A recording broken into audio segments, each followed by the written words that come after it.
ಸಾಮಾನ್ಯವಾಗಿ ಪಪ್ಪಾಯಿ ಹಣ್ಣನ್ನು ತಿಂದು ಬೀಜಗಳನ್ನು ಎಸೆದು ಬಿಡುತ್ತೇವೆ.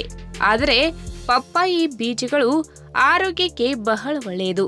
ದೇಹದಲ್ಲಿನ ಕೆಟ್ಟ ಕೊಲೆಸ್ಟ್ರಾಲ್, ಮಧುಮೇಹದಂತಹ ಗಂಭೀರ ಅನಾರೋಗ್ಯ ಸಮಸ್ಯೆಗಳನ್ನು ಕೂಡ ನಿಯಂತ್ರಿಸಲು ಸಹಾಯ ಮಾಡುತ್ತದೆ.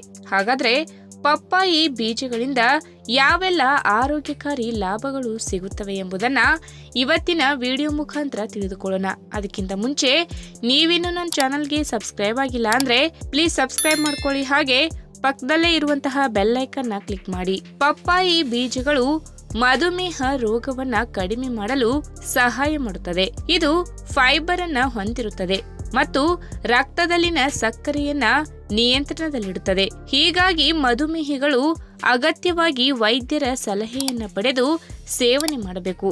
ಇನ್ನು ಪಪ್ಪಾಯಿ ಬೀಜಗಳಲ್ಲಿ ಫೈಬರ್ ಸಮೃದ್ಧವಾಗಿದೆ. ಇದು ಬೊಜ್ಜಿನ ಸಮಸ್ಯೆಯನ್ನ ನಿವಾರಿಸುತ್ತದೆ.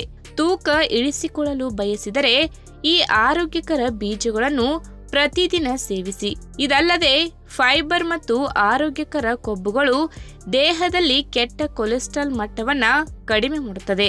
ಇನ್ನು ಪಪ್ಪಾಯಿ ಬೀಜಗಳನ್ನು ತಿನ್ನುವುದರಿಂದ ರೋಗ ನಿರೋಧಕ ಶಕ್ತಿ ಹೆಚ್ಚಾಗುತ್ತದೆ ಮತ್ತು ಅನೇಕ ರೀತಿಯ ಶಿಲೀಂಧ್ರಗಳು ಮತ್ತು ಪರಾವಲಂಬಿಗಳನ್ನು ತಟಸ್ಥಗೊಳಿಸುತ್ತದೆ.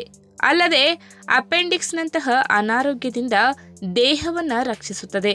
ಹೀಗಾಗಿ ಪಪ್ಪಾಯಿ ಬೀಜಗಳನ್ನ ಆಹಾರವಾಗಿ ಸೇವನೆ ಮಾಡುವುದರಿಂದ ಋತುಮಾನದ ಕಾಯಿಲೆಗಳಿಂದ ದೂರವಿರಬಹುದು.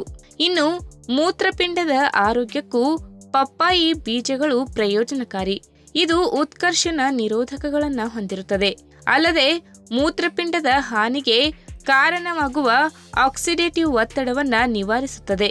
ಇದರಿಂದ ಕಿಡ್ನಿಯನ್ನು ಆರೋಗ್ಯವಾಗಿ ಇರಿಸಿಕೊಳ್ಳಬಹುದು. ಇನ್ನು ಪಪ್ಪಾಯಿ ಬೀಜಗಳು ಆರೋಗ್ಯಕ್ಕೆ ಎಷ್ಟು ಒಳ್ಳೆಯದೋ ಇದರ ಬೀಜಗಳಿಗೂ ಅಡ್ಡ ಪರಿಣಾಮಗಳಿವೆ.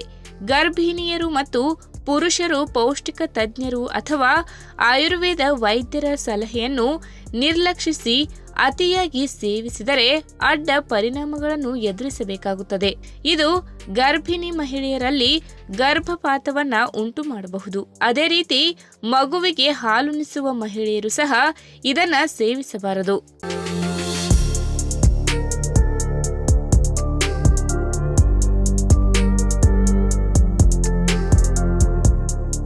ವಿದೇಶಿ ಮೂಲದ ಹಣ್ಣಾಗಿದ್ದರೂ ಆರೋಗ್ಯಕ್ಕೆ ಭರಪೂರ ಪ್ರಯೋಜನಗಳನ್ನು ನೀಡುವಲ್ಲಿ ಅನಾನಸ್ ಮುಂಚೂಣಿಯಲ್ಲಿ ಸಿಗುತ್ತದೆ.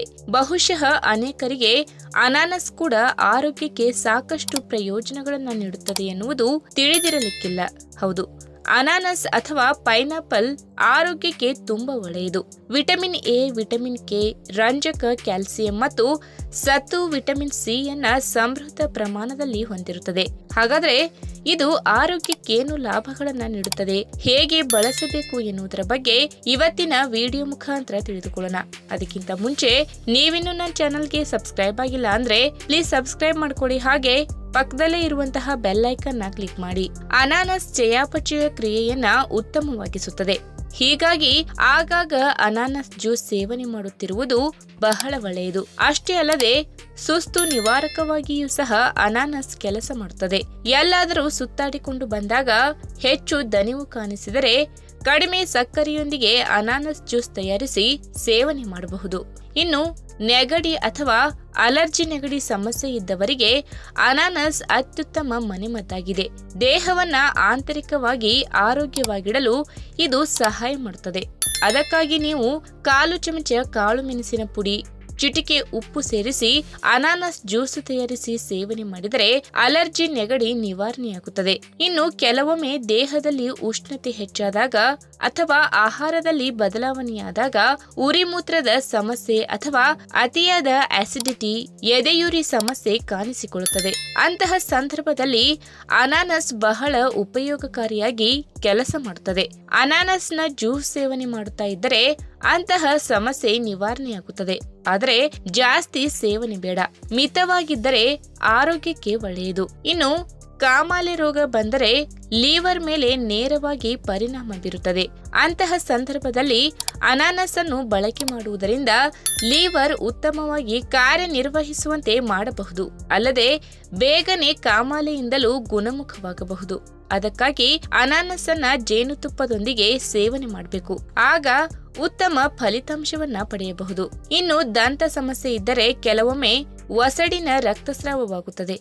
ಅಂತಹ ಸಂದರ್ಭದಲ್ಲಿ ಅನಾನಸ್ ಜ್ಯೂಸು ತಯಾರಿಸಿ ಸೇವನೆ ಮಾಡಿದರೆ ಅಥವಾ ಹಣ್ಣನ್ನ ತಿಂದರೆ ಒಸಡಿನ ರಕ್ತಸ್ರಾವ ನಿಲ್ಲುತ್ತದೆ. ಮೂಲವ್ಯಾಧಿ ಇದ್ದವರು ಕೂಡ ಅನಾನಸ್ ಜ್ಯೂಸ್ ಕುಡಿದರೆ ಬೇಗನೆ ಗುಣಮುಖವಾಗಬಹುದು. ಇನ್ನು ರಕ್ತಹೀನತೆ ಅಥವಾ ಅನಿಮಿಯಾ ಸಮಸ್ಯೆಯಿಂದ ಬಳಲುತ್ತಿರುವವರು ಕೂಡ ಅನಾನಸ್ ಅನ್ನ ಸೇವನೆ ಮಾಡಬಹುದು. ಇದರಿಂದ ರಕ್ತದ ಉತ್ಪಾದನೆ ಹೆಚ್ಚಾಗುತ್ತದೆ. ಅಷ್ಟೇ ಅಲ್ಲದೆ ವಿಟಮಿನ್ ಸಿ ಕೊರತೆ ಇದ್ದವರು ದೇಹದ ರೋಗ ನಿರೋಧಕ ಶಕ್ತಿ ಹೆಚ್ಚಿಸಲು ಸಹಾಯ ಮಾಡುತ್ತದೆ. ಈ ವಿಡಿಯೋ ನಿಮಗೆ ಇಷ್ಟವಾದಲ್ಲಿ ತಪ್ಪದೆ ಲೈಕ್ ಮಾಡಿ, ಶೇರ್ ಮಾಡಿ, ಹಾಗೆ ನಿಮ್ಮ ಅನಿಸಿಕೆನ ಕಮೆಂಟ್ ಮೂಲಕ ತಿಳಿಸಿ.